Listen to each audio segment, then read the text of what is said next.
Muy buenos días a todas las personas que ya están unidas a este webinar de temas laborales relevantes relacionados con el COVID-19 que hemos planteado el día de hoy. Para nosotros es un gusto dar inicio a esta sesión donde nuestra empresa asociada, BLP, nos ha apoyado, bueno, en este y en otros asuntos, pero especialmente el día de hoy, para hablar sobre todos los temas relacionados laborales, relacionados al COVID.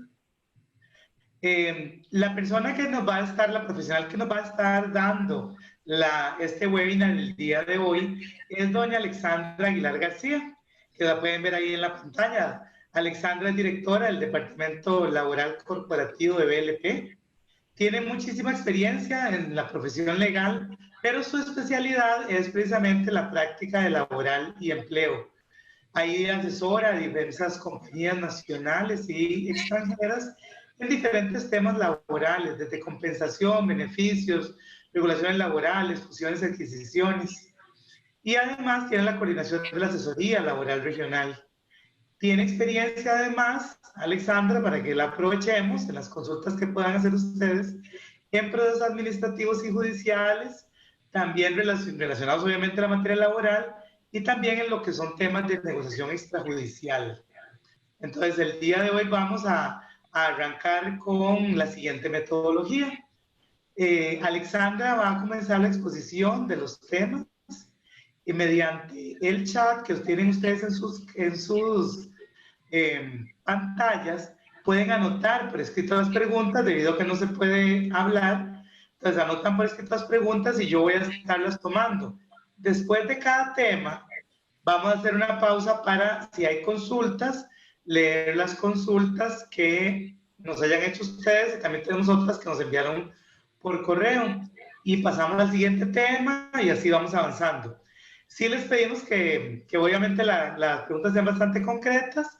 Bueno, como es escrito, creo que vamos a lograr esa concreción para que podamos abarcar todos los temas en esta hora que tenemos planteado.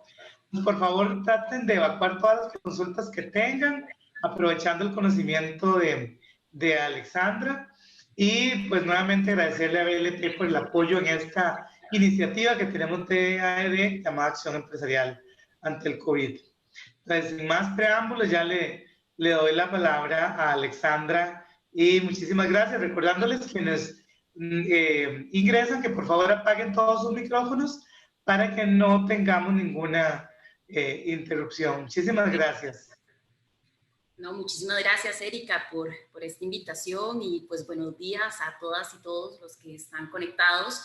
Es un gusto estar obviamente el día de hoy compartiendo pues temas relevantes y pues de alguna manera excepcionales. Nunca nos habíamos enfrentado a aspectos pues tan particulares. Sin embargo, pues la parte laboral ha sido una de las más impactadas con respecto a este tema del COVID-19, a esta pandemia en todo el mundo, y ciertamente Costa Rica no se escapa de esta realidad. Como muy bien lo indicaba Erika, vamos a desarrollar ciertos temas súper puntuales, relevantes, y si ustedes tienen alguna consulta, con todo gusto pueden escribirla y posteriormente la podemos ir revisando en vivo. Igualmente, si en algún momento después de esta presentación tuviesen alguna duda, podemos revisarlo. Yo les voy a dar también y les voy a escribir en el chat mi correo electrónico en caso de que tengan algún tipo de duda específica o que no quieran exponer en este foro el día de hoy.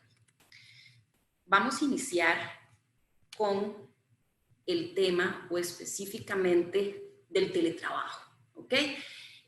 Vamos a ver cómo y cuándo aplicarlo. Esto es uno de los temas que se ha visto mucho más aplicado en estos tiempos de emergencia en virtud del COVID-19. Algunos de ustedes dirán, pero ¿por qué vamos a hablar del teletrabajo? Si ya esto lo veníamos aplicando o eventualmente a partir de la ley que se promulgó el año pasado, también ya lo veníamos pues estableciendo y ejerciendo en nuestras oficinas.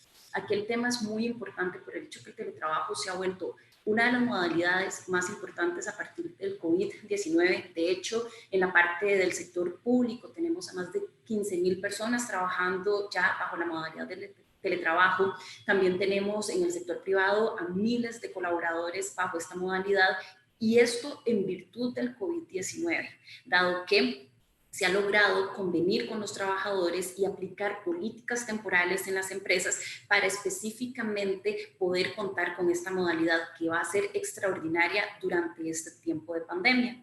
Es muy importante tomar en cuenta que esta medida de teletrabajo está relacionada también con todas las regulaciones y medidas que ha estado tomando el Ministerio de Salud con respecto al evitar la aglomeración, promover el distanciamiento social y específicamente poder bajar esa curva de posible contagio.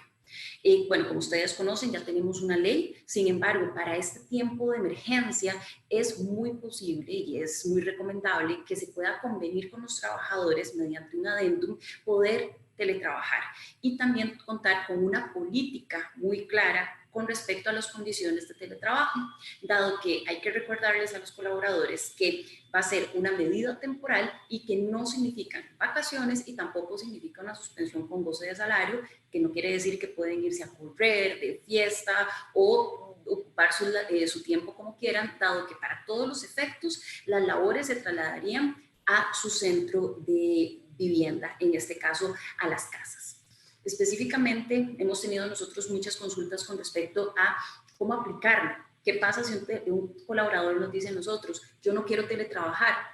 ¿Estamos o no como empleadores, las empresas facultadas para poder enviar a estas personas a teletrabajar? Nosotros consideramos específicamente que en virtud de este estado de emergencia es muy posible enviar a las personas a teletrabajar, más aquellas personas que podrían tener un nivel de riesgo ante el contagio del COVID-19. Sabemos que todas aquellas personas adultas mayores, personas que tengan algún tema también de inmunidad débil, también personas con la presión alta, diabetes, podría valorarse ciertamente enviarlos a trabajar. Y también ante estos temas hemos encontrado la pregunta clave, que es ¿cuáles puestos son teletrabajables? O sea, ¿cuáles personas yo puedo enviar a teletrabajar?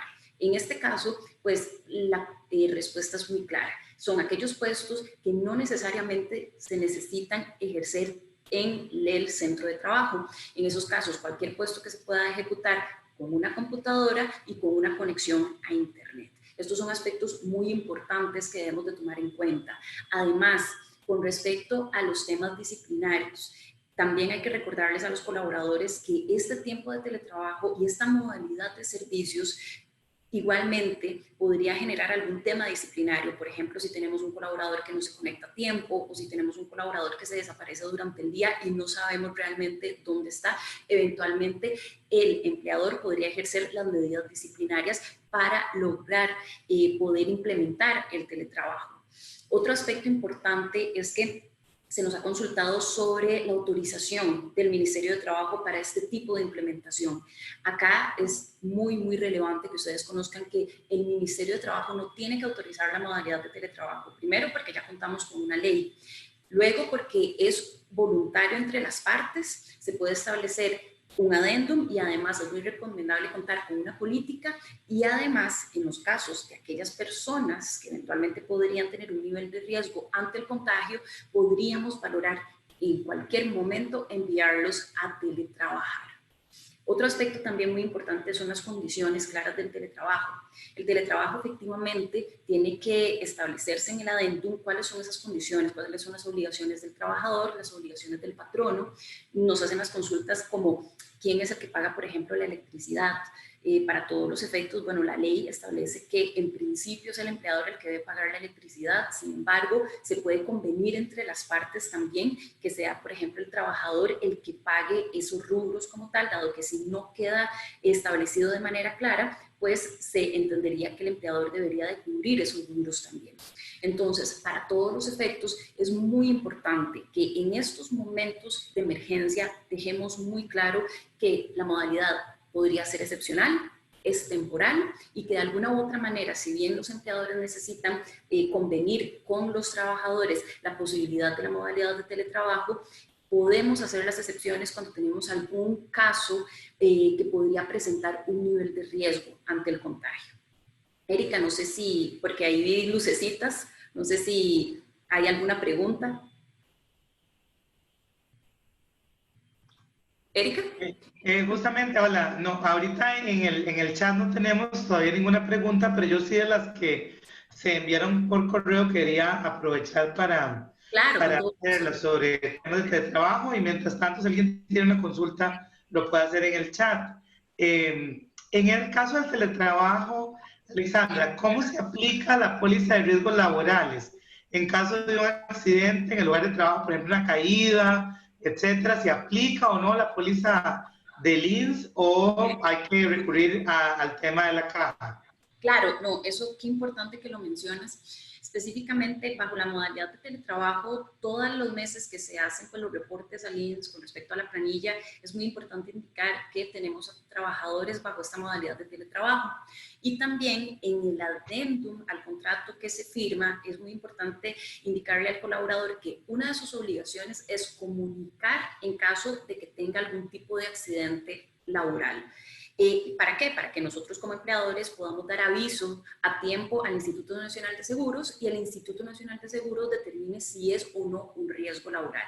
Pero sí, es muy importante porque sí aplica, o sea, sí aplica, por ejemplo, como muy bien lo decías, si hay una caída que esté relacionado con la ejecución de las labores o si eventualmente existe otro tipo de riesgo o algún tipo de enfermedad también generada por la modalidad de teletrabajo, es muy importante que los colaboradores sepan, uno, que tienen que comunicarlo.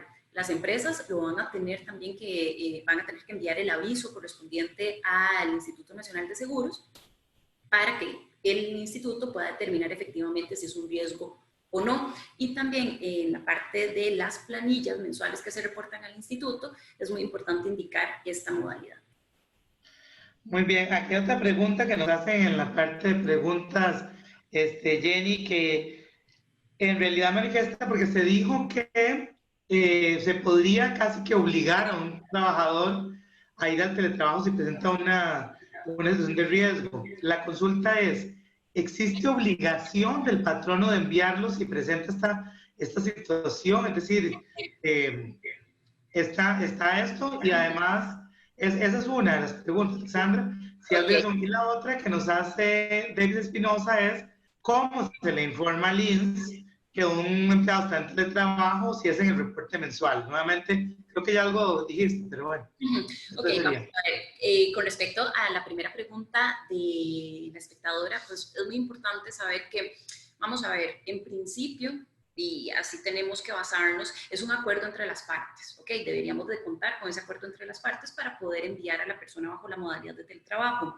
Sin embargo, consideramos que en virtud de esta emergencia, de este contexto excepcional, si como empleadores nosotros conocemos que tenemos a una persona o sea, en un nivel de riesgo ante esta situación, podríamos valorar eventualmente enviarlos. Ahora, como empleadores no estamos obligados a enviarlos, sin embargo, hemos visto casos de trabajadores que muchas veces han levantado la mano y han dicho, tengo este nivel de riesgo o eventualmente he tenido contactos con ciertas personas, he viajado y tengo estas características particulares y se podría ahí determinar si enviar a esta persona. Pero como empleador yo no tengo la obligación de enviarlo, todo dependerá mucho del caso concreto. Y con respecto a la segunda pregunta, sí, se tiene que informar al Instituto Nacional de Seguros cuando se presenta la planilla de que efectivamente tenemos personas bajo la modalidad de teletrabajo, para que obviamente podamos de alguna u otra manera justificar el por qué la persona, estamos diciendo que la persona está desde la casa, tuvo un accidente y creemos que es un accidente pues laboral. Dos consultas más para pasar al siguiente tema. Claro. Una más es, nos pregunta Charlene Alfaro si, aunque cuando sea temporal el teletrabajo, si es necesario siempre hacer el adendum al contrato laboral o solamente con informarle al INSS en el reporte mensual es suficiente para que quede comunicado lo del trabajo. Vamos a ver. Y, Sí, ok, si quiere, falta otra. ok, Si quiere, ok. démosle con esa ahorita con la de María Herrera. Ok, perfecto. Les comento, es muy recomendable contar con este acuerdo, dado que ahí se establecen las condiciones del teletrabajo. ¿Esto por qué? Porque lo que no queremos es que después que pase esta situación, esperemos que pase muy pronto, los colaboradores no consideren que es un derecho adquirido y que eventualmente van a poder seguir bajo esta modalidad porque lo estamos aplicando por un tema excepcional en este momento y además se establecen las condiciones del teletrabajo, por ejemplo, el tema de los horarios, el tema de las responsabilidades que tiene también todo colaborador. Entonces recomendamos sí tener este acuerdo, pues para obviamente aquellos colaboradores que consideramos que sí debemos o sus funciones podrían ser teletrabajables.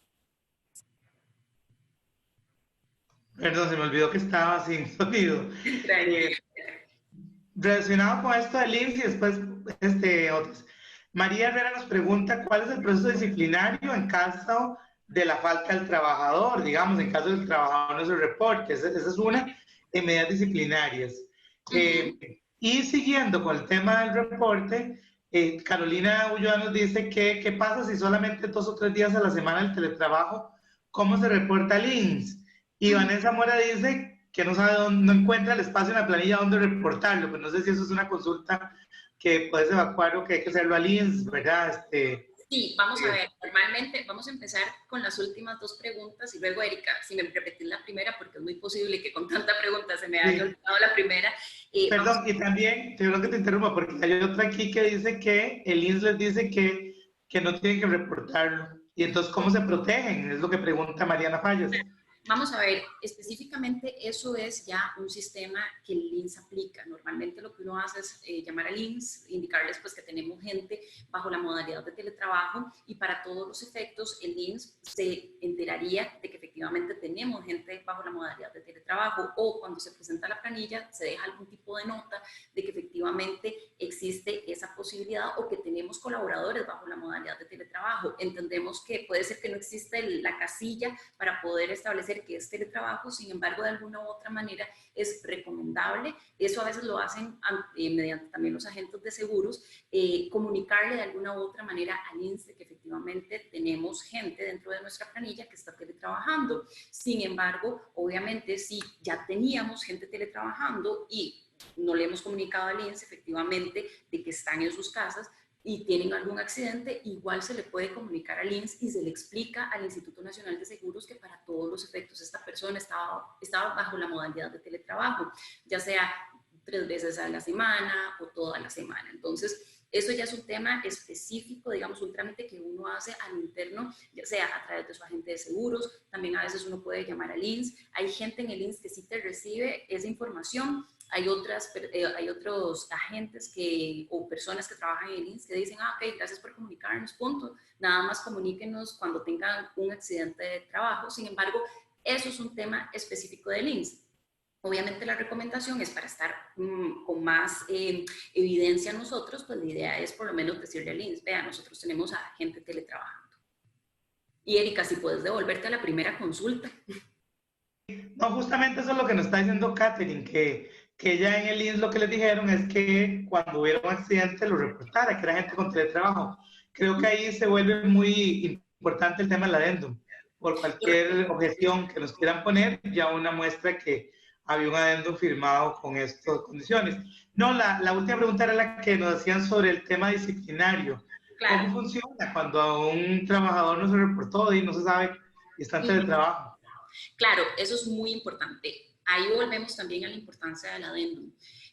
Para todos los efectos, ahí se establecen pues, las responsabilidades de los colaboradores y se les deja muy claro a los colaboradores que sí, esto no es una suspensión con goce de salario o no son vacaciones. Entonces, si tenemos a colaboradores, por ejemplo, que no se conectaron en todo el día o se desaparecieron, por un tema de buena fe, primero se les contactaría y se les comunicaría o preguntaría si les pasó algo, si fue que estaban en el médico o qué fue lo que pasó para pues ya obviamente poder tratar el tema a lo interno. Sin embargo, vamos a tener casos de colaboradores que no van a tener ningún tipo de justificación en virtud de esa ausencia o que se desaparecieron durante la jornada laboral. Bajo este entendido es muy posible aplicar algún tipo de apercibimiento o advertencia al colaborador específicamente en virtud que no está cumpliendo con sus obligaciones laborales. En este momento, pues podría ser, y dependiendo de la empresa, podría enviar físicamente la nota de apercibimiento, si fuese la posibilidad de la empresa,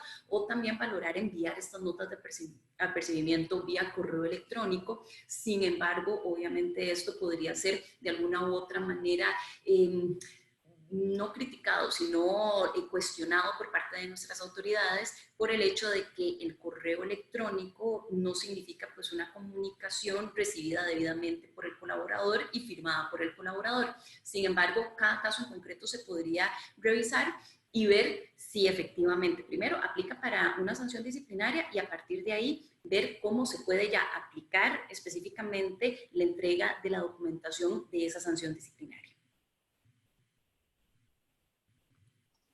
Muy bien, tengo dos preguntas más, pero creo que van más relacionadas con el tema que sigue. Si quiere avanzamos. Perfecto. Porque lo que manifiesta tanto Claudia como Katia, creo que se relaciona más que todo con el tema, bueno, no de las vacaciones, pero sí de la suspensión. También lo voy a hacer y si no lo sostenes ahí cuando la siguiente. La de Katia es muy interesante porque manifiesta que en caso de una función, que en un puesto que no es teletrabajable, la persona tiene un perfil vulnerable, pero a pesar de que se le hizo una valoración médica, no la incapacitaron. ¿Qué tipo de acuerdo se podría llegar con esa persona? Esa es una. La de Claudia sí es un poco más, porque tiene que ver con el más adelante, tiene que ver con el tema del despido por recorte personal. Entonces, tal vez lo podemos ver después. Exacto, eso lo podemos ver después. Sin embargo, con esta consulta que hacía primero Claudia, entiendo que es el nombre de la espectadora. Katia. Doña Katia, un gusto. Vamos a ver específicamente con respecto a si tengo una persona que no puede eventualmente brindar servicios pues remotos y tiene una condición de vulnerabilidad y de riesgo alto. ¿Qué podríamos valorar? Podríamos valorar una posible suspensión con goce de salario, en el tanto, pues, para que esta persona obviamente se pueda cuidar, se le salvaguarde su integridad. Eso es una de las posibilidades, dado que, como muy bien lo indican ustedes, no tiene una posición que pueda ejercer desde su casa. Otra posibilidad sería valorar un permiso, ya sea con goce o sin goce de salario, pero solicitado por el colaborador. Dado que si nosotros enviamos a la casa a un colaborador, le suspendemos el trabajo sin salario, pero sin pasar por todo el procedimiento que ahora vamos a conversar sobre la suspensión, eso podría entenderse como ilegal. Entonces, para este tipo de colaboradores y que no le están dando tampoco la incapacidad mediante la seguridad social, podría considerarse, uno, la suspensión con goce de salario, que esto es altamente recomendable, y la otra medida sería un permiso, pero que venga por parte del trabajador, y ya sea un permiso con goce o sin goce de salario, pero que sea una solicitud por parte del trabajador y la compañía valorará el caso en concreto. ¿Ok? Bueno, para continuar con los temas y obviamente podemos seguir haciendo preguntas y también vamos a entrar a otros temas también de los que sé que Erika ya nos dijo que tienen preguntas. Sin embargo, otro de los temas importantes es que ¿serán las vacaciones una alternativa viable en este momento? Vamos a ver específicamente y queremos dejarles muy claro el concepto de las vacaciones y cuál es su fin. En principio, las vacaciones tienen un fin profiláctico, es decir, un fin para que las personas puedan descansar después de haber trabajado periodos muy largos. En este caso, por ejemplo, nuestro código dice después de haber trabajado 50 semanas continuas, el trabajador tiene la posibilidad de disfrutar vacaciones. Ese es el fin legal y teórico correspondiente a las vacaciones. Ahora, con la excepción que estamos viviendo en este momento en virtud del COVID-19, el mismo Ministerio de Trabajo ha avalado la posibilidad de, uno, enviar a disfrutar vacaciones a los colaboradores que ya tienen vacaciones acumuladas. Y además esto se fundamenta en que los empleadores tienen la facultad de enviarlos. O sea, ya en momentos normales o digamos en la relación laboral normal sin pandemia, ya los empleadores pueden enviarlos a disfrutar vacaciones y en este caso pues se justifica más poder enviar a disfrutar vacaciones a los trabajadores. ¿Esto para qué? Uno, para evitar la aglomeración, evitar el contagio y también poder bajar esa curva y no exponer a los colaboradores. Ahora, tenemos también el caso de qué pasa con aquellos colaboradores que no tienen vacaciones acumuladas. Aquí el tema es muy particular por el hecho que el Ministerio de Trabajo en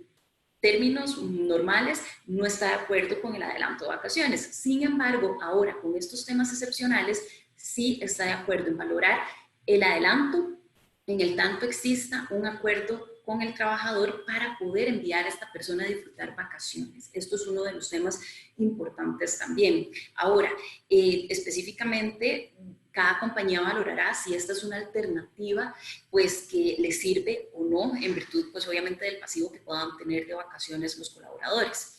También en la práctica hemos tenido pues consultas en el sentido que dicen, hay trabajadores que dicen, usted no me debería enviar a disfrutar vacaciones porque es contradictorio a lo que dice el Ministerio de Salud en virtud de que yo no puedo salir, de que yo no puedo pues eventualmente viajar, que no puedo tener contacto con las personas. Sin embargo, el hecho de disfrutar vacaciones no solamente quiere decir que salgamos, que viajemos o que tengamos contacto con personas, dado que las vacaciones realmente corresponden a un periodo para descansar y ciertamente uno podría hasta descansar en la casa, leyendo, compartiendo con la familia, sin tener que salir y exponerse ante el virus. Erika, no sé si tienes alguna pregunta. Okay. Gracias, sí tenemos dos preguntas. Una que nos había enviado antes Melissa Díaz, donde ella hablaba sobre cuáles eran los beneficios de enviar a los colaboradores de vacaciones, que creo que es algo de lo que se ha hablado para bajar esto, ¿verdad? Y si se podría tomar como una medida resolutoria para enfrentar la crisis. Esto creo que es lo que has estado contestando. No sé si después quieres agregar algo más. Pero Mariana Fallas también dice que cuál es el documento, si hay algún documento de respaldo donde se puede obligar a las personas a irse a vacaciones si tienen el saldo, si tienen saldo de vacaciones, ¿verdad? Creo que eso está muchísimo más regulado y hay mucha más jurisprudencia al respecto, pero ¿qué sería? Específicamente el Código de Trabajo establece que después de que las personas hayan laborado 50 semanas continuas, tienen la posibilidad, del empleador tiene la facultad de enviarlos a disfrutar vacaciones. Ese es uno de los temas. También, como muy bien lo decía Erika, está el tema de la jurisprudencia, dado que el empleador tiene esa facultad, tiene ese derecho para enviarlos a disfrutar vacaciones.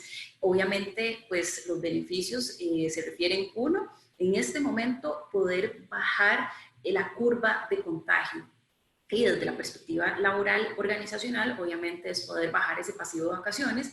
Hemos encontrado algunas organizaciones que tienen colaboradores que tienen, por ejemplo, más de 60 días de vacaciones. Entonces están aprovechando esto para poder bajar ese pasivo. Sin embargo, específicamente, esa es la posibilidad de enviar como empleadores, si existe la posibilidad y la facultad de enviarlos a disfrutar vacaciones específicamente.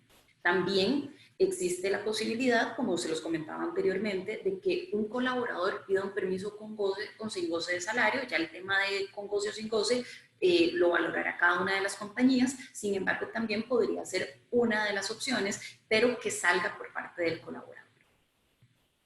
Y en este caso, ¿se les envía una carta? ¿De qué forma? Más o menos, ¿qué tienen que decir? Porque están en teletrabajo, entonces yo puedo decirle, bueno, a partir de mañana se le aplicarán sus vacaciones, ¿cómo es?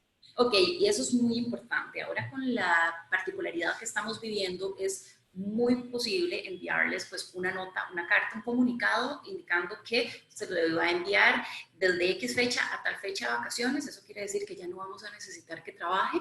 Obviamente es muy claro que las vacaciones van a ser pagas, entonces esto no va a generar ningún tipo de detrimento a los ingresos salariales de las personas, y para todos los efectos sí, es nada más un comunicado y posteriormente pues ojalá poder recibir el recibido. Ahí no es que necesitamos un aceptado por parte del colaborador, pero por lo menos se le comunicó a los colaboradores que podían laborar. Por ejemplo, otra opción es que las compañías que tienen sistemas y podrían, por ejemplo, durante el tiempo de vacaciones, desactivar, por ejemplo, los sistemas para que los colaboradores no se vean tentados a entrar a laborar, porque también un colaborador vivillo podría decir, voy a ocupar estos días de vacaciones pues para trabajar, para adelantar ciertos temas y después comunico que no disfruté ciertos días de vacaciones. No, la idea es poder darles toda la posibilidad, comunicarles que desde X fecha a Z fecha van a estar trabajando, van a estar en vacaciones, no van a estar trabajando, y que la compañía no los va a necesitar durante ese periodo. Eso se podría utilizar en este momento para aquellos colaboradores, por ejemplo, que ya enviamos a la casa a teletrabajar, y para colaboradores que están en el sitio de operaciones, pues se les entrega un comunicado en ese sentido. Última pregunta para pasar al otro tema que nos hace Pamela Pérez. ¿cómo se realizaría el pago de vacaciones cuando se tiene la jornada reducida? Porque si antes eran 8 horas y ahora se tienen 4. Correcto. Vamos a ver, desde la perspectiva del tema de las indemnizaciones, en principio esto no cambia, sino que tenemos que seguir pagando como si fuera el mismo salario, ¿ok? El mismo salario que habíamos recibido antes de la reducción de jornadas. Y vamos a ver, eventualmente sabemos que no deberían ser tan compatibles, porque si te enviamos a vacaciones es porque ya no estamos aplicando el tema de la reducción de jornadas. Entonces, una alternativa u otra, pero no podemos mezclarlas en ese sentido para, digamos, generar un detrimento al salario del colaborador. Y recordemos también que para todos los efectos, cuando vamos a pagar las vacaciones, tenemos que tomar los salarios de las últimas 50 semanas laboradas. Y en este caso, pues no deberíamos tomar el salario pues, que le haya afectado al colaborador en caso de que en alguna de estas semanas hubiera estado bajo una reducción laboral. Excelente. Yo creo que puedo pasar al otro tema. Perfecto, pero permíteme un segundito que acá tengo. El otro tema muy importante es en qué se modifica el tema de las incapacidades. Creo que muchos de ustedes conocen que la Caja Costarricense del Seguro Social, mediante pues, un decreto, y ya sale en el reglamento de incapacidades, de otorgamiento de incapacidades, creó una incapacidad especial en virtud del estado de emergencia para aquellos casos que se encuentran en condición de investigación importante, por ejemplo, gente que ha entrado al país y que le podrían estar investigando, o probables relacionados con el COVID-19. ¿Esto qué quiere decir? Que no tiene que ver con una incapacidad directa relacionada a la enfermedad, o que tengamos certeza al 100% que la persona está enferma, sino que tiene que ver con personas en condición de investigación solamente o probables, y que tengan obviamente una orden de aislamiento domiciliar emitida por una autoridad sanitaria acá en Costa Rica.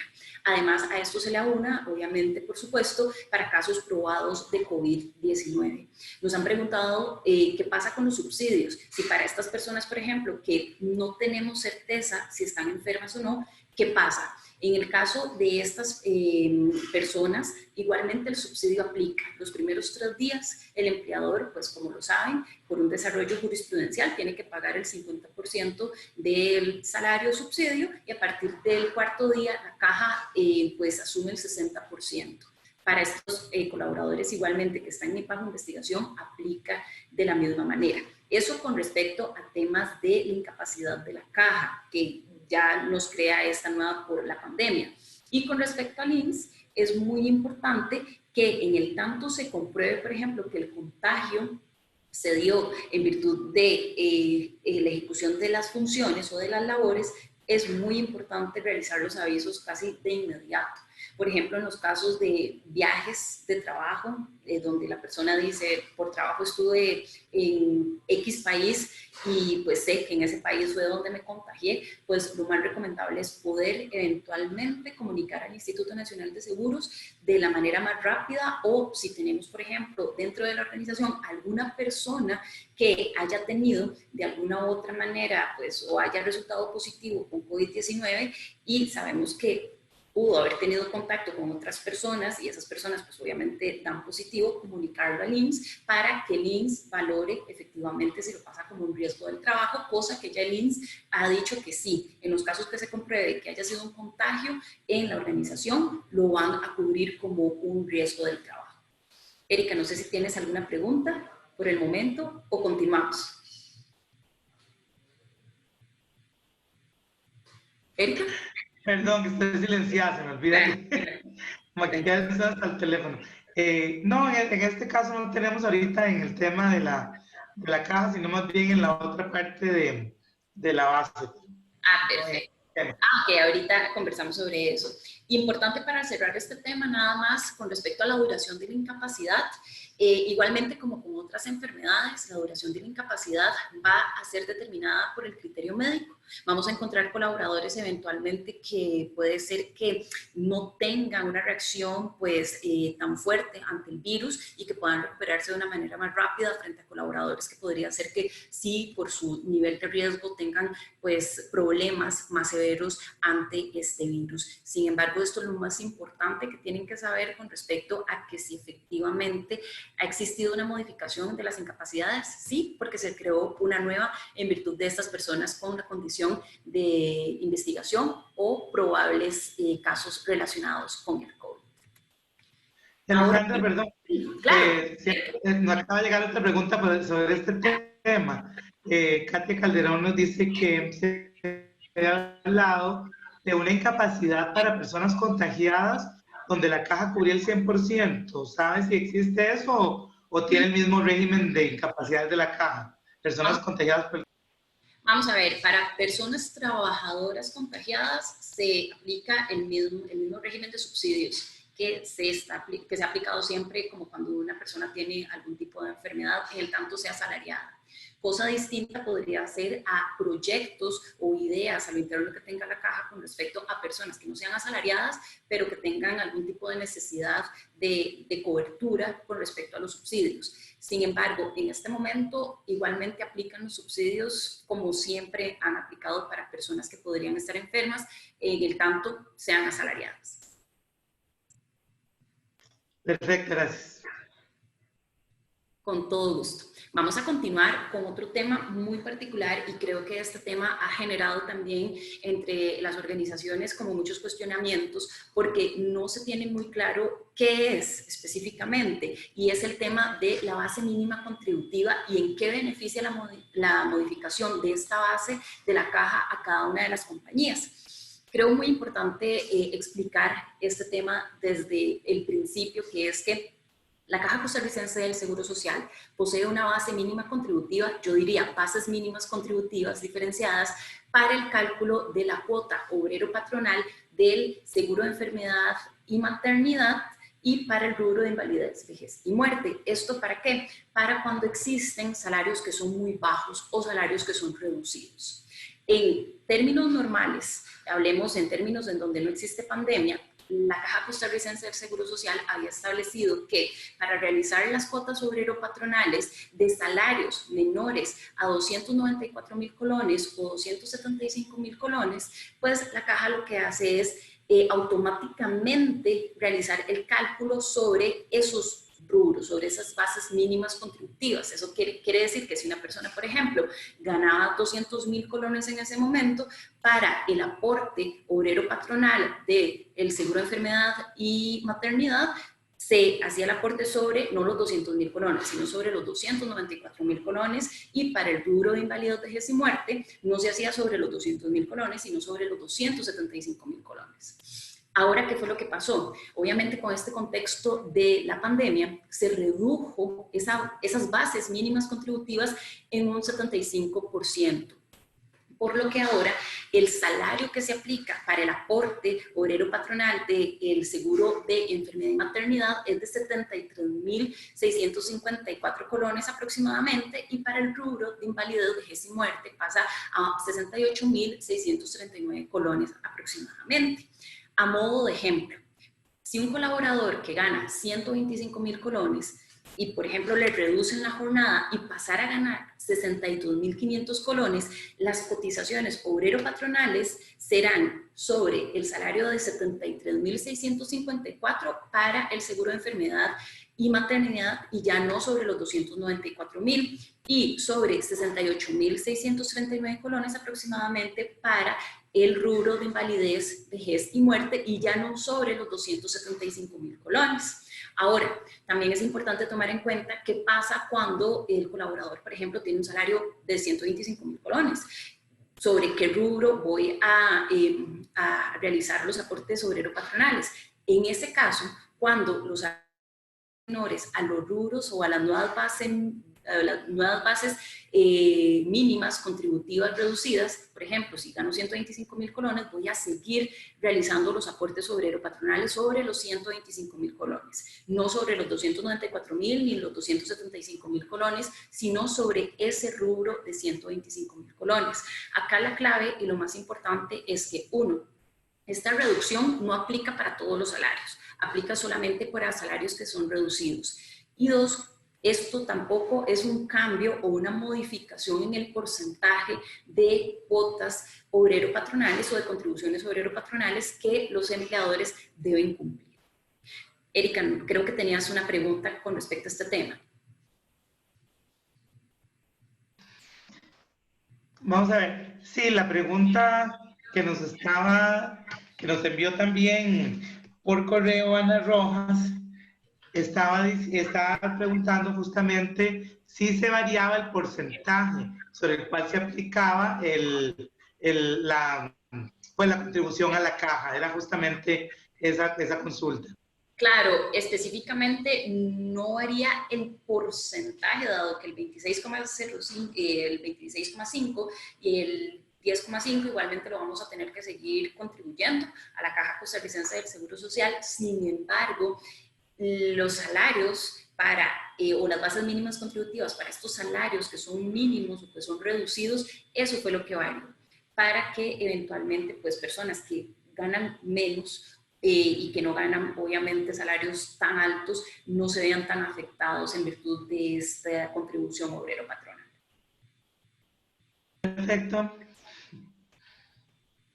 Ok, perfecto. No, vamos a seguir. Igualmente, si tienen alguna otra pregunta, la podemos ver también al final, porque a veces pasa que se nos ocurren preguntas al final de la sesión. Y como les dije, les voy a compartir mi correo electrónico en el chat para que si tienen una pregunta adicional, lo podamos ver también. Ok, uno de los temas más interesantes y más importantes que hemos visto durante estas semanas ha sido el tema de la suspensión de los contratos laborales. ¿Será esto una solución para lo que tenemos en este momento? Primero, creemos importante que entendamos que la suspensión de los contratos laborales es una posibilidad que ya existe en el Código de Trabajo. De hecho, desde el artículo 73 y siguientes del Código de Trabajo se establece la posibilidad de suspender los contratos de trabajo cuando se pueda comprobar ciertas causas. Entre ellas está, 1, la falta de materia prima; 2, temas de fuerza mayor o caso fortuito; y 3, la muerte o discapacidad del empleado. Cuando tenemos estas causas, pues normalmente lo que se hacía ante el Ministerio de Trabajo era presentar una solicitud y el Ministerio de Trabajo revisaba si existía, pues obviamente, la causa como tal.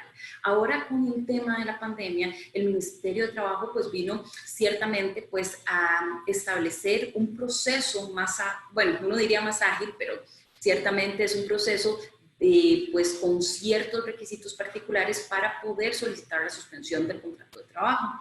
Esta modalidad es sumamente recomendada por el hecho de que no significa una terminación de la relación laboral. Eso es importante. Esto hace que las personas tengan seguridad de que la compañía está actuando de buena fe y que quiere mantener el empleo y pues obviamente lo que quiere es pasar una temporada que podría ser no mejor para la compañía. Sin embargo, lo que se quiere es, para todos los efectos, mantener esa relación laboral. Hemos visto que para sectores comerciales u otros sectores, turismo, hotelería, pues esto ha sido, o la pandemia ha sido muy fuerte y se han visto claramente afectados. Y por eso se ha solicitado de alguna u otra manera la suspensión del contrato de trabajo. Como muy bien lo saben ustedes, el Ministerio de Trabajo estableció los lineamientos para poder presentar las solicitudes y, como lo indicamos, se tiene que presentar una solicitud estableciendo las causales del artículo 74, las que les acabo de comentar, una declaración jurada del representante legal y también un listado de colaboradores. Además, piden, por ejemplo, establecer un representante de los trabajadores para que pueda ser contactado por parte del Ministerio de Trabajo para verificar si existe o no alguna de las causales. En virtud de la pandemia que estamos viviendo, los inspectores ya no están realizando las inspecciones en sitio. Por eso es muy importante que si la compañía determina efectivamente que tenemos una afectación grave en la pandemia que va a obstaculizar que sigamos brindando servicios en los próximos meses y decidimos como compañía aplicar a esta posibilidad, lo más importante es contar primero con la evidencia de cuál ha sido esa afectación económica o que eventualmente ya de alguna u otra manera no podemos seguir brindando los servicios. ¿Esto por qué? Porque, como les comenté, ya los inspectores no van al sitio de trabajo a ver qué fue lo que pasó, sino que los inspectores van a llamar normalmente a un colaborador para verificar si específicamente la empresa les dejó de pagar, si hay clientes, si no hay clientes, si les han seguido dando algún tipo de gratificación, de bono específicamente. Entonces, desde esa perspectiva es muy importante tener con todas las evidencias claras de que tenemos como empleadores una afectación. Ahora, estos trámites se realizan en línea, ya no hay que entregarlos en el Ministerio de Trabajo. Sin embargo, estos trámites se están centralizando en San José. Entonces, uno los envía a un correo electrónico habilitado por el Ministerio de Trabajo y todos los trámites están cayendo a ese mismo correo electrónico. Para serles sincera, desconocemos cómo se lo distribuye el Ministerio de Trabajo de manera interna. Sin embargo, estos procedimientos no sabemos ahorita en cuánto están dándose las resoluciones. Hemos tenido procedimientos de suspensiones que se han dado en 4 días, sin embargo hemos tenido también procedimientos que iniciamos la semana pasada y todavía estamos esperando resolución, y entendemos y nos han dicho los inspectores que tiene que ver con el volumen tan grande que tienen en este momento con respecto a esta resolución.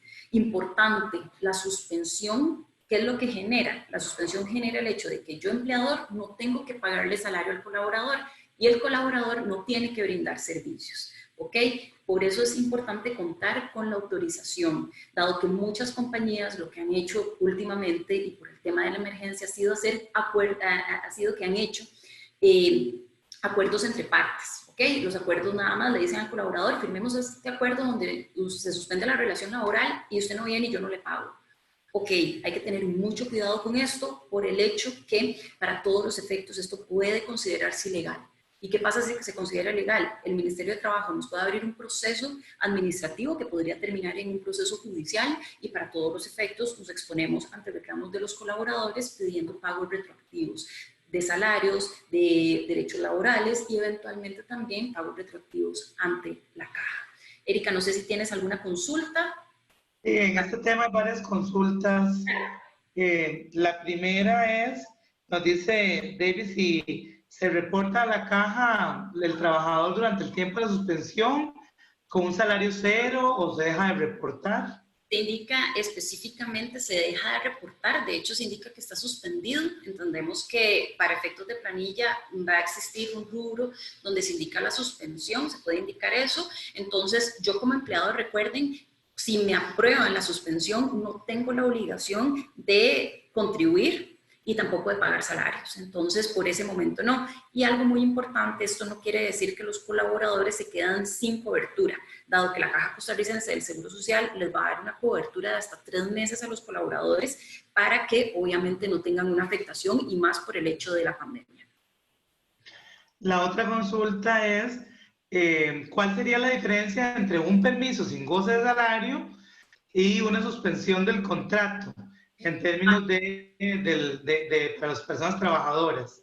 Claro, desde la perspectiva, la diferencia es que el permiso, yo como trabajador lo solicito y la empresa ve si me lo da o no. Y la suspensión normalmente es un acto unilateral que realiza el empleador. Y para realizarlo debemos de pasar por una autorización del Ministerio de Trabajo. Entonces ahí la diferencia es que yo como trabajador lo solicito, entonces es distinto a yo como empleador que te lo imponga.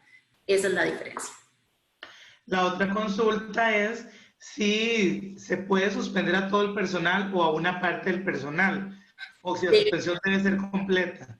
Vamos a ver, eso va a depender mucho de la empresa, de las operaciones, de la organización, dado que es posible, uno, solicitar la suspensión total de la organización o eventualmente de ciertos departamentos. Es importante, y ahora lo vamos a conversar también, que las alternativas se pueden aplicar, por ejemplo, de manera al mismo tiempo, pero de manera distinta. Por ejemplo, a un sector de la población yo podría solicitarle la suspensión del contrato, a otra podría valorársele eventualmente enviar de vacaciones y a otra línea de colaboradores o departamentos que necesitamos que continúen trabajando los podríamos enviar a teletrabajar. Entonces, al final va a depender mucho de la necesidad de la compañía. Sí, la otra consulta que nos dice Andrea Milla es si se debe pagar alguna prestación en si es suspensión del contrato.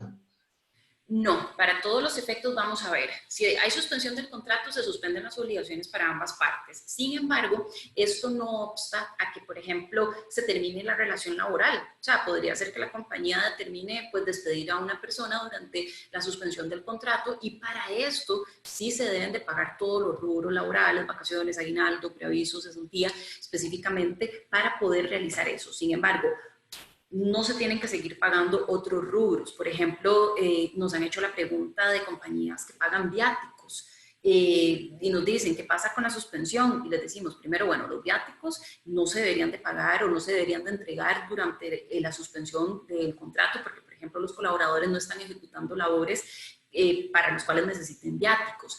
Y cualquier otro tipo de beneficio, pues no tendría que estarse pagando en el sentido de que se suspende completamente la relación. Y María Elena nos dice que tomando en cuenta el tiempo que está tardando el ministerio en contestar, no puede aplicar la suspensión hasta la aprobación del ministerio o sí podría aplicarla a partir de la presentación del trámite.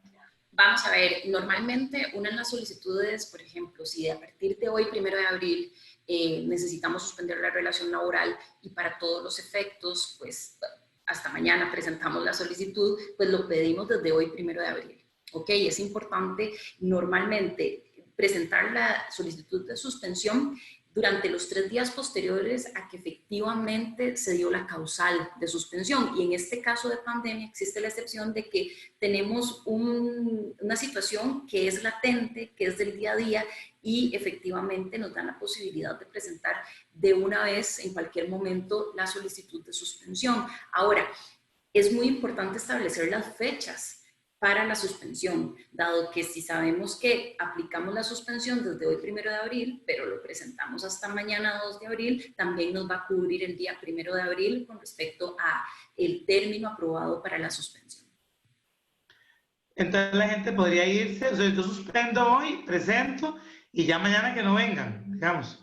Correcto, exacto. Obviamente, por eso es muy importante que tengamos las evidencias de esa afectación que tiene la compañía en específico. ¿Por qué? Porque si eventualmente el Ministerio de Trabajo decide o dice no existe o no se comprueba la causal para su compañía, lo que nos va a ordenar es pagar de forma retroactiva al día que inició la suspensión. Entonces, por eso, antes de presentar las suspensiones, como a todas las organizaciones les decimos, primero hagamos como un due diligence interno para saber si efectivamente la compañía posee o puede comprobar las causales de suspensión, porque hemos tenido compañías que lo han valorado y nos han dicho, en este momento no, porque realmente no podemos demostrar una afectación grave y pues vamos a irnos por el tema de las vacaciones o la suspensión con goce de salario o los permisos, por el hecho de que en ese momento no tienen cómo comprobar esa afectación. Entonces es muy importante, antes de solicitarlo, hacer ese pequeño due diligence interno para valorar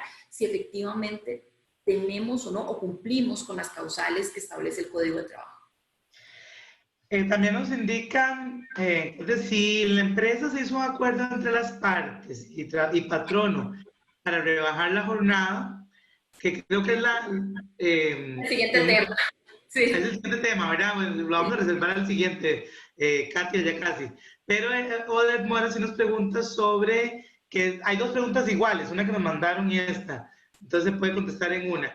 ¿El tiempo de suspensión se puede decir que es 1 mes, se puede prorrogar? ¿Hay un mínimo o un máximo de tiempo? Sí, normalmente en la práctica el Ministerio de Trabajo lo otorga hasta 3 meses. Sin embargo, en este momento excepcional, las compañías pues están pidiendo hasta más de 3 meses y se está esperando el criterio del Ministerio de Trabajo en virtud de la particularidad del tiempo que estamos viviendo, dado que no es un tema pues normal, es extraordinario y todavía estamos esperando. Normalmente las empresas lo están pidiendo más de 3 meses. Se está viendo. Lo que hemos visto recientemente es que, que el Ministerio de Trabajo sí ha avalado 3 meses. Y después, si continuara el tema de la suspensión o la causal que hace que se suspenda la relación laboral, pues se podría evaluar extenderlo un poco más. 2 preguntas pequeñas más. Una es, tampoco se paga el seguro de riesgo del trabajo. Nos preguntan en este tiempo, así como que no se paga la caja. Correcto, exacto. No aplicaría por el hecho de que está suspendido la relación laboral y para todos los efectos no cabría un accidente o una enfermedad laboral en el tiempo de suspensión, dado que los trabajadores no deberían de estar brindando servicios. Claro, y finalmente Dania nos pregunta que cómo aplicaría un despido durante la suspensión o si aplica despedir a alguien en el proceso de suspensión.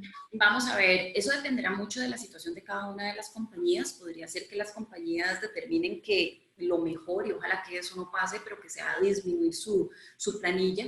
Entonces, desde cualquier punto de vista es posible aplicar el despido. De hecho, vamos a hablar de eso también más adelante. Es posible aplicar el despido pagando todos los rubros laborales. Sin embargo, cómo ejecutamos ese despido es cómo debemos de valorarlo, dado que lo ideal es, obviamente, de conformidad a la ley, es que entreguemos la carta física al colaborador, que éste la reciba, para nosotros tener ya la evidencia de que se terminó la relación laboral. En estos casos que hemos visto desde la posibilidad, uno, de comunicar el despido vía de Zoom, vía telefónica y eventualmente enviar la copia con un mensajero o enviar eventualmente el documento por correo electrónico. Esa es una posibilidad. Sin embargo, es muy importante saber que esto, dependiendo algún reclamo que haga un colaborador, pues un juez o una autoridad laboral podría cuestionar esta práctica. ¿Ok? Sin embargo, normalmente las compañías lo que hacen, sí, en este tiempo lo que han hecho, sí, es comunicarlo de vía remota, lo envían con un mensajero, o en caso que no lo puedan enviar con mensajero, como decía, lo envían por correo electrónico, y lo más importante aquí es que depositan o transfieren la liquidación, indicando que son los conceptos de liquidación y que te estamos pagando vacaciones, aguinaldo, preaviso, cesantía. ¿Eso para qué? Para tener también constancia, en caso de un reclamo, de que un colaborador diga, es que usted no me pagó. Entonces ahí por lo menos tendríamos la constancia de una transferencia indicando que sí, yo le pagué y le comunicamos la relación laboral, la terminación de la relación laboral de esta manera en virtud de la particularidad que efectivamente estábamos viviendo. Sin embargo, lo ideal sí sería tener pues por lo menos el recibido con la firma del colaborador que se estaría despidiendo. Perdón, hay esas preguntitas un poco Claro, claro. para verlas. Nos preguntan ejemplo de causales para solicitar la suspensión, aunque han estado difundidas por algunos medios de comunicación, ya se podría hablar. Y en caso de que, y tal vez un poco para juntar esta, Vanessa nos dice que si la empresa quisiera darle un subsidio en el tiempo de la suspensión, ¿cómo se contabiliza el subsidio? Tal vez me imagino que es que no pueden pagarle todo el salario, reportar la caja y todo eso, pero quieren darle una ayudita. Okay. Sí, vamos a ver, y eso es muy interesante, específicamente, y volviendo al tema de las causales, en este momento la mayoría de las empresas lo que están invocando la fuerza mayor por un tema, pues obviamente que no se esperaban y que ha generado obviamente la afectación de la operación. Y se ha visto, por ejemplo, con el cierre de instalaciones por parte del Ministerio de Salud. Esto es una de las evidencias pues mucho más fuertes que podría demostrarse al Ministerio de Trabajo de que efectivamente no podemos seguir brindando los servicios porque, vean, tenemos una orden de cierre de una autoridad sanitaria. Entonces, eso es uno de los temas. Luego también demostrar, igual, en virtud de la fuerza mayor, toda la afectación que nos ha traído, por ejemplo, que los clientes no nos pagan o que eventualmente no podemos brindar servicios porque nuestros propios clientes no nos están dejando dar estos servicios y de alguna u otra manera están obstaculizando que la operación continúe. Entonces, eso dependerá mucho del giro de la empresa. Sin embargo, por ahí tiene que ir relacionado el hecho de que la pandemia provocó que yo no pueda dar servicios, y en virtud de que no puedo dar servicios, pues tampoco estoy recibiendo ingresos dentro de la compañía, y lo cual me evita seguir pagando, por ejemplo, la planilla de cierto grupo de colaboradores o de la totalidad de la operación. Eso con respecto a ese tema. Y Erika, disculpa, ¿cuál era la segunda pregunta que nos hacía? No, para complementar ahí, en nuestro caso hemos visto que algunas empresas han justificado con cancelación de contratos, por ejemplo, o suspensión de algunos contratos que ya estaban en marcha y de pagos. Entonces, y también la imposibilidad de importación de materias primas es otra justificación también que claro.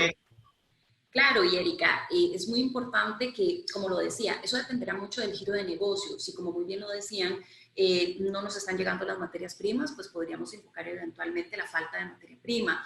Y también la fuerza mayor, porque la falta de materia prima se da por este tema de la pandemia, o una suspensión de los contratos, igualmente por este tema de que efectivamente se da a raíz de la pandemia. Entonces, como les indicaba, dependerá mucho del giro de la compañía. Y estas otras dos preguntas que tienen que ver con compañías que están apoyando. Una era de manera sobre si querían darle una ayudita, un subsidio durante la suspensión, pero Charlene también nos pregunta, en este caso, si están pagando todos, o sea, están pagando de todo durante, a pesar de que la gente no está trabajando, están sosteniendo la planilla, que si la Caja Bolívar les va a dar alguna prórroga para pagar las prestaciones o lo que se tiene que pagar esos entes. Ok, vamos a ver. Primero iniciemos con el tema del, digamos, este subsidio regalo. Vamos a ver. Las empresas deberían de ser consecuentes, obviamente, con la solicitud de la suspensión, porque normalmente si estamos solicitando una suspensión es porque no estamos en el mejor contexto económico, financiero de la compañía. Entonces, si de alguna u otra manera el Ministerio de Trabajo ve que estamos dando algún tipo de pago, subsidio, pues podría esto de alguna u otra manera obstaculizar la aprobación de la suspensión. Sin embargo, hemos visto compañías que lo han hecho, pero han dado como gratificaciones o regalos a los trabajadores en el sentido de que esto es en virtud de lo que estamos pasando del contexto actual. Sin embargo, no lo hacen de manera continua, sino que lo hacen nada más una vez. Esto por el hecho que las compañías, por eso estamos pidiendo la suspensión o eventualmente la reducción de las jornadas, de que existe un detrimento a las finanzas internas. Entonces, sí es posible, sin embargo, tenemos que tener mucho cuidado porque lo ideal no es que se lo demos todos los meses, sino que lo ideal sería dar una gratificación una vez o valorar otro tipo de esquemas de compensación. Por ejemplo, un adelanto de cesantía podría valorarse. ¿Esto para qué? Pues para dar esta ayuda o para que los colaboradores tengan efectivo para que puedan utilizar. Sin embargo, es muy importante, como les decía, ser consecuentes, porque si al final, por ejemplo, cuando el inspector llama al trabajador para comprobar la causal y el trabajador eventualmente llega y les dice, es que el empleador también, o mi jefe me está regalando plata o me está dando subsidios, eso podría generar algún tipo de confusión al inspector que está aprobando o está en el proceso de aprobación de esa suspensión. Entonces, si lo hacen, recomendaríamos que fuera una sola vez y que sea a modo de gratificación, de regalo específico. Sabemos que si lo hacen como un regalo no estaría sujeto a cargas sociales, pero si fuera una gratificación podría estar sujeto a renta desde la perspectiva de la ley del impuesto sobre la renta. Entonces, habrá que analizar cada caso en concreto, pero en principio la recomendación es ser un poquito consecuentes en virtud de la solicitud que hicimos de suspensión. Igualmente, el trabajador puede renunciar en suspensión. Entonces nos preguntan si se podría, digamos, adelantar el aguinaldo en el tiempo que esté suspendido. Sí, vamos a ver. Sí, es una posibilidad, digamos, habría que valorar primero la condición de la empresa, el contexto de la empresa y ver qué tipo de esquemas de compensación podría otorgarse. En ese momento, la idea es primero que se revise bien, porque como les decía, una posibilidad podría ser más de adelanto de aguinaldo, podría ser un adelanto de cesantía, por ejemplo. Desde la perspectiva de ver cómo lo podríamos manejar. Igualmente, el colaborador podría renunciar, eso es una posibilidad, y ante una renuncia de un colaborador, pues el colaborador sabe que lo único que va a recibir son el monto de vacaciones proporcionales en caso que tenga, y también el monto de aguinaldo proporcional que le corresponda a la fecha de su renuncia. Y finalmente, ¿se puede aplicar la suspensión a puestos no teletrabajables? Nos dice Vanessa. Por ejemplo, limpieza, mantenimiento, donde no se les puede cambiar el rol. Correcto, de hecho, esos son los puestos que eventualmente podrían caber dentro de la categoría de suspensión del contrato de trabajo, porque como muy bien indicas, no podemos enviarlos a teletrabajar y dependiendo de la situación financiera de cada una de las compañías, sería mucho mejor suspender el contrato pues para estos puestos que sabemos que no podemos mantener bajo una suspensión con goce de salario. Y sí podríamos valorar, pues, mantenerlos en una suspensión sin goce de salario autorizada por el Ministerio de Trabajo. Bueno, entonces, y la pregunta sobre la prórroga del INSS o la caja para pagar. Sí, eso es súper importante. Vamos a ver, La Caja Costarricense del Seguro Social hace algunas semanas pues manifestó que iba de alguna u otra manera a trabajar en métodos de flexibilización para patronos morosos. De hecho, en la corriente legislativa también existe un proyecto de ley que tiene que ver con la condonación de deudas, pero bueno, esto es un proyecto de ley que se está conociendo. Sin embargo, al interno de la Caja conocemos que están tratando de generar este sistema para poder primero ver cómo se podría dar la flexibilización de los pagos de los patronos morosos y además de esto ver cómo se puede ayudar a patronos que tengan algún convenio de pago para poder reducir o modificar las tasas de interés. Esto sabemos que está en la caja, o sea, que la caja tiene la idea de implementarlo. Sin embargo, hemos hecho consultas directamente a la caja de ya podemos ir, cómo van a implementarlo. Sin embargo, nos han dicho que todavía no saben el sistema, cómo lo van a hacer. O sea, sí lo van a hacer, pero no saben todavía cómo lo pueden implementar al interno de sus sistemas. Entonces, lo que nos han dicho a nosotros es que estemos llamando, que estemos averiguando, en caso, por ejemplo, de que alguno tenga morosidad, ir averiguando de a poquito para ver cómo la caja va a implementar esto, dado que el cambio interno de sistema es un cambio muy grande. Entonces, eventualmente, esto con respecto a la flexibilización de esos pagos de patronos morosos, dado que en principio todavía el tema de las cargas sociales no se va a disminuir. Perfecto, si quiere continuamos con el último tema. Claro. Ok, claro que ya estamos contratiempo. Vamos a ver, el tema de la reducción de jornadas y salarios. Y también podemos hablar ahora de despedir con responsabilidad a los colaboradores. Este es un tema muy interesante, dado que para nosotros también, hasta como abogados, es un tema nuevo. Vean que la ley se promulgó y se aprobó hace poco, o sea, hace menos de un mes. Entonces, esto es un tema nuevo que también muchas compañías están valorando en el sentido de decir, no quiero suspender el contrato de trabajo porque de alguna u otra manera necesito a mi gente trabajando, pero no tengo la cantidad de dinero pues para poder seguir manteniendo la planilla. Y es una posibilidad, obviamente, solicitar la autorización de la reducción de jornadas y salarios en el Ministerio de Trabajo. Para esto, ¿qué debemos hacer? Primero, debemos, como les dije ahora, hacer un due diligence al interno para ver si podemos nosotros demostrar de alguna u otra manera un detrimento en los ingresos brutos, ya sea de un 20% o 60%, comparado con el mismo mes en el año anterior, o eventualmente si podemos demostrar de alguna u otra manera una afectación claramente económica en virtud de la pandemia. ¿Esto por qué? Porque si lo logramos demostrar, nos va a posibilitar reducir ya sea en un 50% o hasta un 75% la jornada. Y esto tiene un impacto directo con la remuneración de los colaboradores. Específicamente, ¿qué pasa? Tenemos que pedir una solicitud igual, tenemos que presentarla al Ministerio de Trabajo, tenemos que presentar una declaración jurada por parte del representante legal, indicando efectivamente que tenemos detrimento en los ingresos.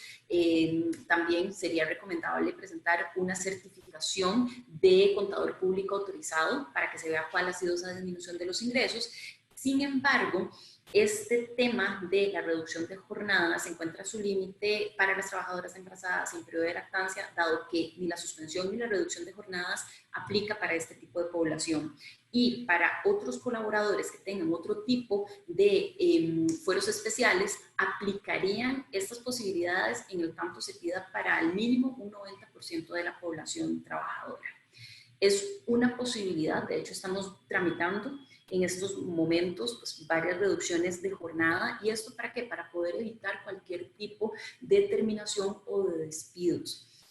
Es importante tener en cuenta que el Ministerio de Trabajo es bastante meticuloso por el hecho que está de alguna u otra manera mezclando requisitos que se tienen que presentar para el tema de suspensión con el de reducción y viceversa. Entonces, por ejemplo, hemos visto que el Ministerio también ha solicitado para este tema de reducción presentar un contacto del representante de los trabajadores, eventualmente también pueden o no solicitar el tema de estar al día con la caja, con el ministerio, con la póliza de riesgos del trabajo. Entonces es muy importante saber que eventualmente puede hacer el ministerio una prevención una vez se solicite esta reducción de jornadas. Lo importante de la reducción de jornadas es lo siguiente, que el empleador de manera unilateral puede reducir las jornadas de los trabajadores y dentro de los 3 días posteriores a esa reducción tiene que presentar la solicitud inmediatamente.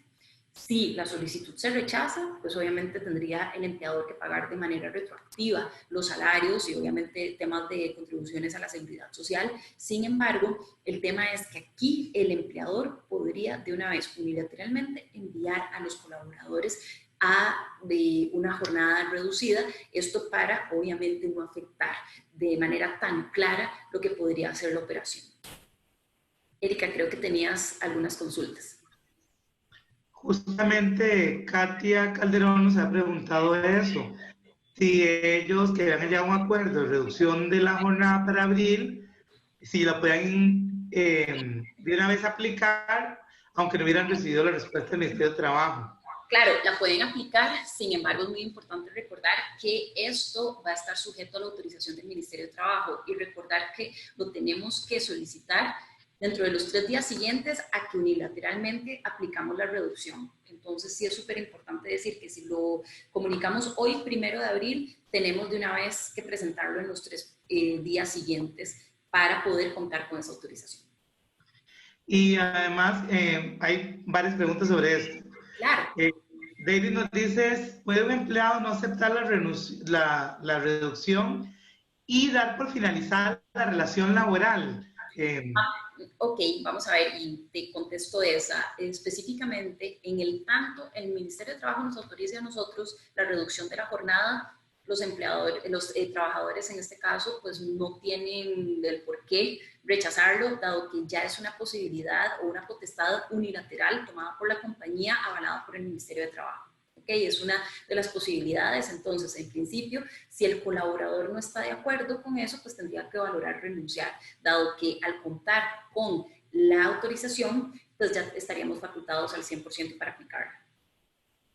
Y en el caso de pensiones alimentarias, ¿cómo se manejan con las deducciones de contrato? Claro, eso es un tema que hemos visto y ha sido una de las preguntas específicas, y pues en principio lo que recomendaríamos es, ok, sabemos que tenemos como empleadores una orden para hacer los rebajos de las pensiones y puede ser alimentaria, podría ser también de un tema de un crédito, de un embargo, y recomendaríamos inmediatamente comunicarle al juzgado y decir, esta persona tiene reducción de la jornada específicamente y tiene como consecuencia la reducción también de su salario, por lo que vamos a realizar las retenciones de conformidad o proporcionalmente con esa reducción. Esa es una de las posibilidades, dado que lastimosamente los diputados de familia y tampoco los juzgados civiles se han pronunciado sobre este tema, porque consideramos que también ellos están viendo cómo lo manejan, porque van a existir muchas solicitudes en ese sentido, y también a nosotros como empleadores no se nos podría obligar a realizar un rebajo cuando no tenemos la capacidad económica para realizarlo y en virtud de que también tenemos una autorización de reducción de jornadas y de salarios. Muy bien. ¿Se debe hacer un adendum para que el colaborador firme en caso de reducción de jornada laboral? En principio no. Lo que se hace es una notificación informando al colaborador de que se está reduciendo la jornada específicamente. Y nos pregunta también Pamela, ¿cómo se pagan los feriados de Semana Santa y 11 de abril en los empleados que tienen reducción de jornada? ¿Medio tiempo igual? ¿Cómo? Entenderíamos que en el tanto ya exista la autorización, pues va a aplicar esa reducción de jornada. Igualmente para los feriados que se vienen durante estas semanas. Nos pregunta también Marilena, en caso de la jornada reducida, ¿qué pasa en un caso posterior de una eventual liquidación laboral? ¿Se toma el salario recibido por el funcionario durante la reducción o el salario original? El salario original, específicamente porque esto no debería generar un detrimento al colaborador. Aun cuando la reducción haya sido de 2 meses y para tomar el aguinaldo, ¿cómo se hace, digamos? Exacto, aun y cuando no debería eventualmente generar una afectación al colaborador, porque esto es un tema más que todo excepcional. Entonces, efectivamente no debería de generar y debería tomarse el salario anterior a esta reducción de jornada. Para todas las liquidaciones. Exacto. Y Mariana nos dice, para poder demostrar disminución de ingresos, ¿debe ser con un mes cerrado? ¿Cómo se demuestre? Digamos, en caso de las evidencias. Sí, hemos visto posibilidad de meses cerrados, hemos visto pues en varios meses, esto dependerá mucho cómo se explique, porque el tema del detrimento afecta de manera distinta a las compañías. Puede ser que la primera quincena de un mes estuvieron muy bien, pero ya a partir de la segunda quincena estuvieron fatales y así sucesivamente. Entonces, bajo este concepto, pues recomendamos primero demostrar el detrimento, si no tenemos meses cerrados, pero explicar cuáles han sido pues, los periodos de detrimento. No tiene que ser, digamos, del 1 al 30 de un mes, sino que eventualmente deberíamos de estar revisando y ver que podría ser no mes calendario, sino podría ser un mes natural, por ejemplo. Entonces, eso dependerá mucho de las compañías y en el tanto podamos sí demostrar esos detrimentos. Yo hablando con el teléfono silenciado, con mi perdón, hay dos consultas que nos hace Raquel Porras, las voy a decir juntas porque son las dos de ella. Claro. Una es, primero, si está obligada a dar primero vacaciones antes de reducir jornada o suspensión de contrato. Y Okay. la otra es, perdón. Ok, no, continúa. Bueno, entonces, sí, antes de aplicar los otros medios, sí tengo que dar vacaciones. Y en realidad, en relación a constancias de salario, ¿cómo debe indicarlo en la carta? Dice, como tomar en cuenta el último mes completo. Esto no sé en qué se refiere Raquel, de la carta de Sí, constancia de salario.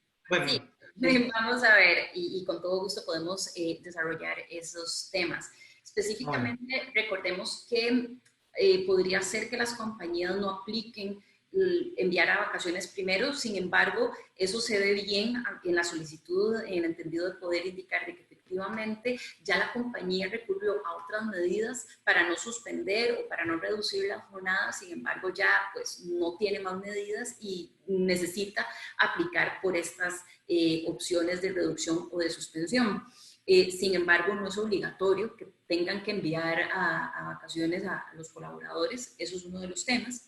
Y el segundo tema, con respecto a las constancias salariales, esto es muy importante por lo siguiente. Muchos colaboradores en estos momentos, por el tema de la suspensión o la reducción, pues tienen que demostrar ante acreedores que existe alguna disminución en sus salarios. Entonces, para todos los efectos, recomendamos, sí, indicar en estas constancias que si esta persona a partir de tal fecha o la compañía se acogió a la reducción de las jornadas a partir de tal fecha, por lo que su salario será tal. ¿Esto para qué? Para que ellos puedan acceder a las flexibilizaciones y convenios de pago que están realizando los centros bancarios.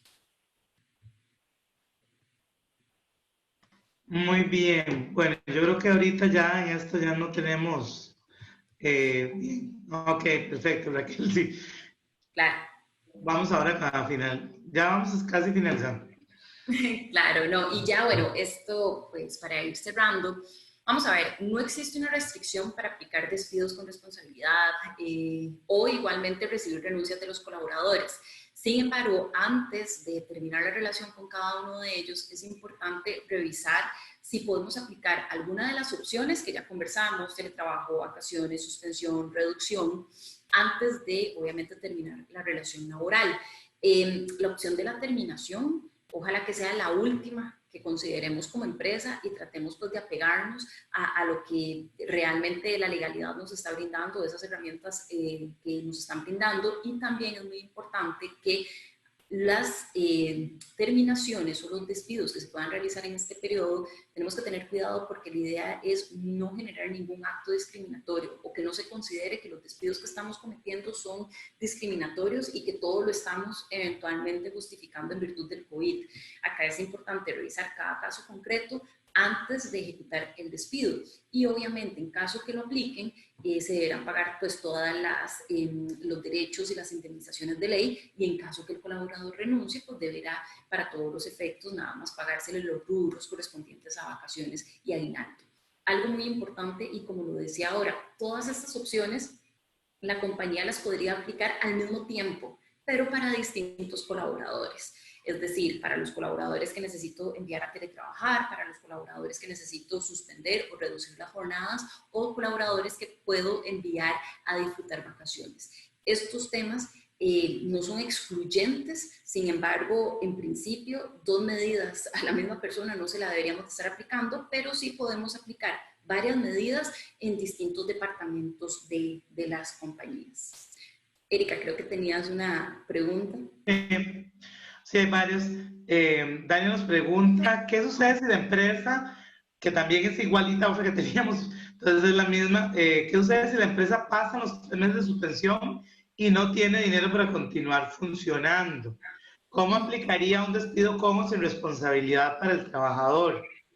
Vamos a ver, y esto es un tema muy importante. La idea de estos meses de suspensión es que, bueno, la empresa pueda valorar a lo interno cómo podría de alguna u otra manera recuperarse. Eso por un lado. Sin embargo, si sabemos que no tenemos la posibilidad de continuar con el negocio, podría valorarse, obviamente, una prórroga de esa suspensión. Y ahora, en el caso que pase la prórroga y que sepamos que para todos los efectos no podemos continuar con los colaboradores, el tema es interesante por el hecho que, ¿qué va a pasar? Sabemos que como empleadores, y esto en principio, porque de aquí a unos meses podría ser que el gobierno dé otro tipo de lineamiento. Sin embargo, al día de hoy, pues si yo termino la relación de un colaborador, tendría que pagarle sus prestaciones laborales. Eso al día de hoy.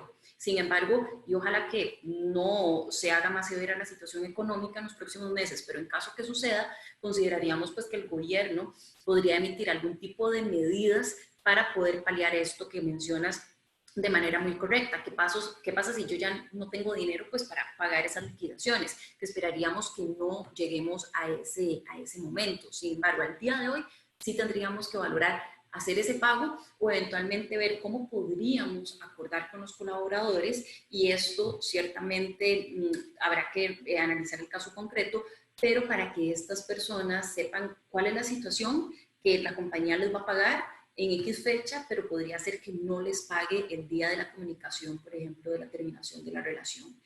Eso, como les digo, al día de hoy, esperemos que la situación financiera no se haga más severa con los próximos meses, pero en caso que así sea, igualmente esperaríamos algún tipo de lineamiento por parte del gobierno, dado que al final en este tipo de contextos que son extremos y de emergencia tampoco se nos puede obligar a lo imposible, pero tenemos que seguir obviamente bajo los lineamientos legales establecidos por el país.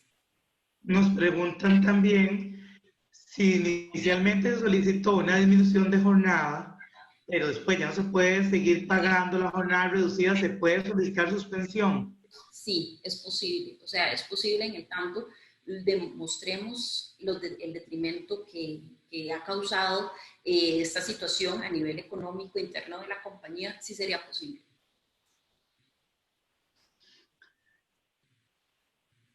Perfecto, vamos a ver aquí, sí. Nos quedan ahora una última, esta que nos hace, bueno, ahí vienen otras. Claro. Vamos a ver, dice, si durante la suspensión de contratos la empresa se da cuenta de que un empleado incurrió en una falta grave que fue antes de iniciar la suspensión, ¿podría la empresa aplicar la acción disciplinaria o hay que esperar que termine la suspensión para aplicarla después, verdad?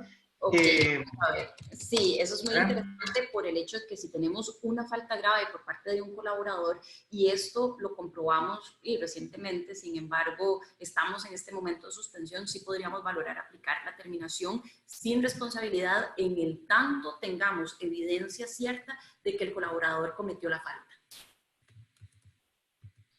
Muy bien. Vanessa tiene unas preguntas respecto a la base contributiva, pero nos pregunta que dónde se puede dirigir para mayor explicación. Bueno, ahí ya le estás poniendo el correo a este correo, Vanessa, precisamente al de Alexandra, que amablemente lo está facilitando para Vanessa, cualquier otra persona que tenga una consulta más concreta o que se le ocurra después. Y exactamente, como decía Don Davis, la quiebra de una empresa hace surgir la obligación del pago de prestaciones para las personas colaboradoras, incluso tienen prioridad. Lo que creo que se refiere doña Alexandra es si se tomarán otras medidas antes de llegar al tema del procedimiento de quiebra, digamos, para este tema de las deudas patronales. Sí, correcto, exacto. Lo que dice don Davis es muy correcto. En términos normales, cuando existe una quiebra por parte de una compañía, sabemos que tienen que ir a un proceso concursal. Sin embargo, en este caso tendríamos que esperar a si el gobierno aplica nuevas medidas, como lo ha aplicado en las últimas semanas en virtud de esta emergencia, que siempre invitamos a la gente a estar atentos a esos temas por el hecho de que efectivamente esperaríamos que agilice o flexibilice y ayude de alguna u otra manera a las empresas. Sin embargo, al día de hoy sí se tiene obviamente que pagar a los colaboradores y en caso pues que una empresa esté en un proceso concursal de quiebra, pues para todos los efectos son los acreedores principales en estos casos. Y en el caso, hablando de esto de sanciones disciplinarias, nos pregunta también Marilena, ¿qué pasa con los procesos activos disciplinarios, verdad? Por ejemplo, casos de denuncias de acoso laboral previos a la pandemia, ¿verdad? Pero ahora hay que, digamos, hay que proceder, dice, a una cancelación total del contrato que tenía con ese funcionario por el sistema. Eso se debe hacer con responsabilidad patronal, este despido, aunque hay un proceso disciplinario en marcha. ¿Qué se puede hacer? ¿O qué habría que hacer si ya se está cancelando un contrato donde yo tenía trabajando a ese funcionario? Digamos, cuando se trabaja por proyectos concretos. Yo contrato a alguien para un contrato, ¿verdad? En planilla, pero en realidad me la cancelaron, entonces ya lo voy a despedir, pero lo tengo el proceso en marcha. Ok, vamos a ver, y es una consulta muy interesante. Para efectos de contratos, por ejemplo, donde sí podamos mantener a la persona en la planilla, las compañías podrían valorar, uno, continuar con el proceso desde una perspectiva remota, esa es una de las posibilidades. Ahora, otra de las posibilidades también es generar una resolución de suspensión del proceso hasta que termine el tema de emergencia del COVID-19 y para efectos ya de una decisión de la, digamos, de negocio, donde no solamente a ese colaborador vamos a despedir, sino que ya vamos a despedir a varios colaboradores, podría valorarse despedirse a esa persona en el sentido de que se está fundamentando en la necesidad del negocio, en que te voy a pagar todas las prestaciones y no en un tema discriminatorio. Igualmente, para poder reducir riesgos ante este tipo de reclamos discriminatorios, se podría valorar también terminar la relación por mutuo acuerdo ante un mediador privado autorizado por el Ministerio de Trabajo para pues reducir riesgos en caso que esa persona quiera demandarme por discriminación. Sin embargo, si logramos probar de que efectivamente la terminación de esta persona no se dio por ese proceso disciplinario, sino que es por una decisión de la compañía donde tenemos que terminar la relación de ese puesto y demás puestos, pues podría valorarse también el despido con responsabilidad. Sin embargo, el riesgo va a estar siempre de que el colaborador nos quiera reclamar discriminación y es por eso que para reducir el riesgo podría también valorarse aplicar un acuerdo o un mutuo acuerdo ante uno de estos centros de mediación. Y Alexandra, entonces no hay posibilidad de continuar el procedimiento disciplinario porque un poco el tema puede decir, bueno, un trabajador que yo igual hubiera podido despedir sin responsabilidad patronal por el hostigamiento sexual, que no sabemos porque está en trámite, voy a tener que despedirlo con prestaciones, digamos, y además buscar cómo no me denuncia por discriminación.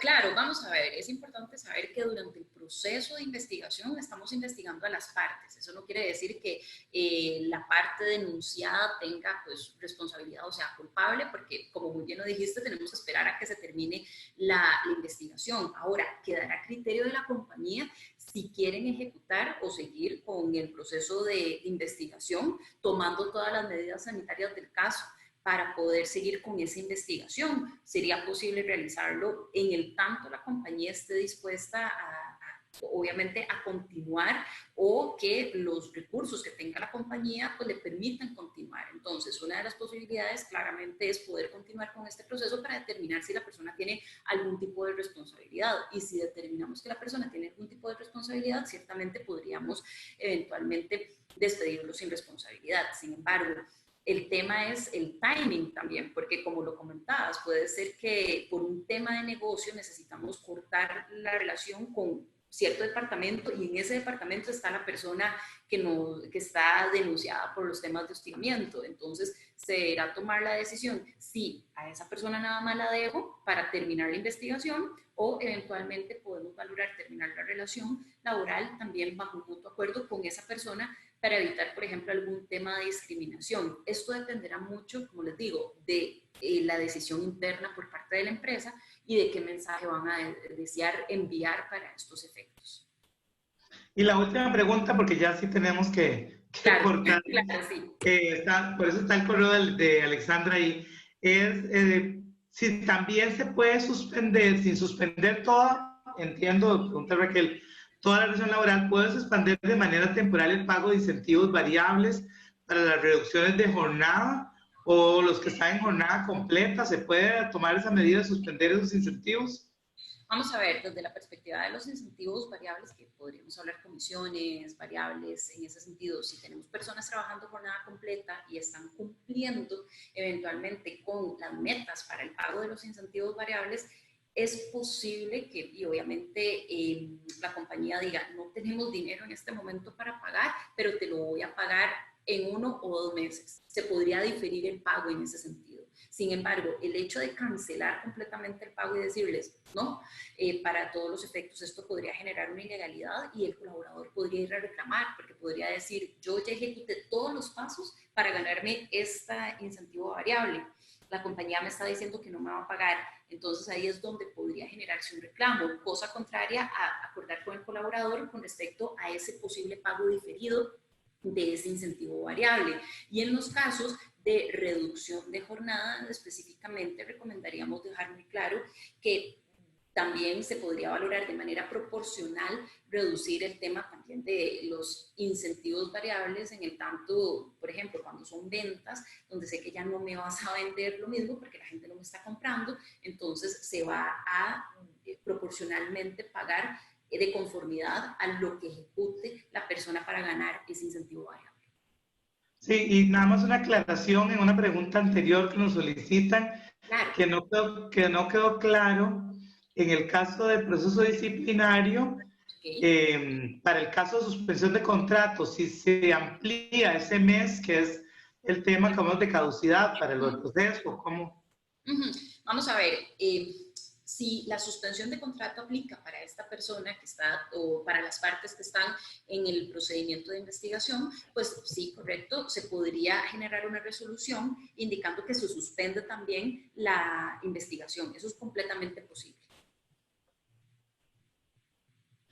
Muy bien, aquí nada más estaban pidiendo nuevamente que no veían el correo, es a la aL.aguilar@blplegal.com. Ellos lo Igualmente, se lo vuelvo a escribir. Muy bien, entonces realmente muchísimas gracias, Alexandra, por esta exposición tan interesante. Muchísimas gracias a ustedes por habernos acompañado. Muchísimas preguntas, vean que nos extendimos más de media hora de lo que habíamos planeado, pero genial si con eso les apoyamos en el trabajo que estamos teniendo. Para él es súper importante que las empresas asociadas y no asociadas pues puedan tener la información y los recursos para que sobrellevemos esta situación y salgamos bien librados. Estaremos comunicándoles por diferentes medios, diferentes webinars que tendremos, tanto con BLP como con otras organizaciones, en temas de cuidado, en temas de salud mental, en temas legales también. Y pues estén atentas y atentos porque ahí estaremos comunicándonos tanto por redes sociales como vía correo electrónico. Alexandra, un millón de gracias por esa excelente aporte y participación, por estar dispuesta a resolver todas las dudas. A doña Vivian, extiéndales nuestro agradecimiento por ser la facilitadora de esto. Y a don Kendall por ayudarnos en los controles tanto desde antes y durante. Entonces, muchísimas gracias a todos ustedes. Y el correo de inscripción que dieron para para el webinar, les estaremos enviando el link de la grabación de esta presentación y la presentación. Entonces, muchísimas gracias y que estén muy bien. No, gracias a todos ustedes y pues bueno, estamos para servirles con todo este tema. Hasta luego.